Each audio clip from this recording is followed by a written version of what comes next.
বিচারের মাঠটা হবে এই আরাফার মাঠ।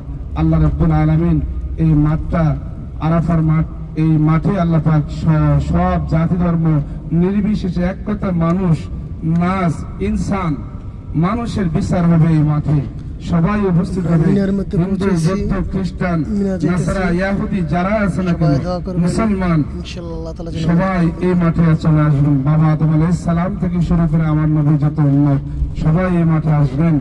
এই মাঠে আমরা যাচ্ছি একমাত্র আল্লাহকে খুশি রাজি করার উদ্দেশ্যে, আল্লাহর সন্তুষ্টি হাসিলের উদ্দেশ্যে। এখানে দুনিয়ার কোনো খেয়াল চলবে না, দুনিয়ার কোনো কথাবার্তা চলবে না। আপনারা মোবাইল বন্ধ রাখবেন। কেন? আপনি বাড়ির খবর কি জন্য নেবেন? না আপনি তো এখন মৃত্যু, আপনার বাড়ির খবরে প্রয়োজন আছে, দুনিয়ার খবরে প্রয়োজন আছে। বাড়ির থেকে আপনাকে ফোন দিচ্ছে, আপনি ফোন রিসিভ করে বাড়িতে অমুক অমুক খবর নিচ্ছেন, হ্যাঁ, এরপরে ভিডিওতে দেখাচ্ছেন।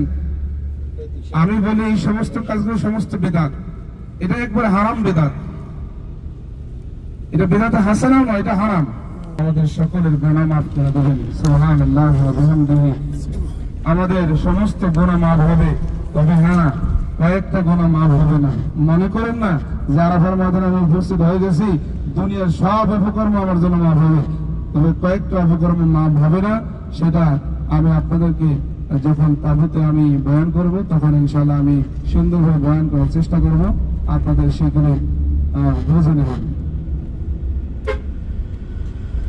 সকলে পড়তে থাকেন লাব্বাইক আল্লাহুম্মা লাব্বাইক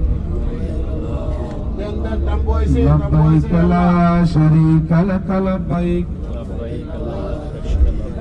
ইন্নাল হামদা ওয়ান নি'মাতা লাক ওয়াল মুলক লা শারীকা লাক। আমরা চলে এসেছি ইনশাআল্লাহ।